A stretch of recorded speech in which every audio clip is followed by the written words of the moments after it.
Hello, my name is Karekezi Rodrigue. I'm coming from Rwanda. I came here to Zoe to learn maintenance, scheduling, and controlling.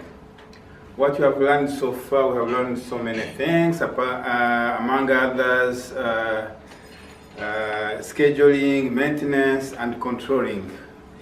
Or about scheduling, maintenance, controlling, the three keywords, or golden words if you can. Those are labor and equipment. Those are key things that you have to take into consideration when you are doing maintenance.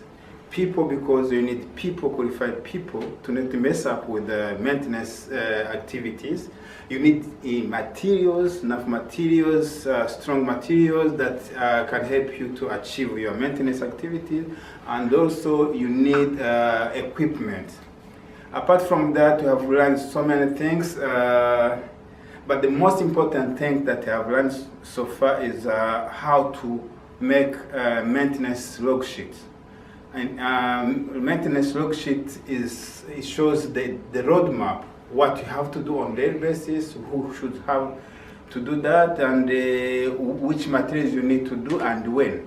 So all those, going back home, I will apply them to my workplace.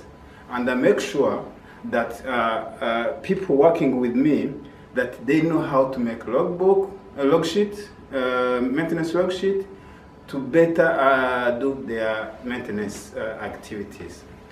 I thank you very much. I thank Ruth, who has taught everything. We were so participative. We were so she was so helpful. I think I will recommend to anyone who wants to come and have training here at Zoe training place here in Dubai. Thank you very much.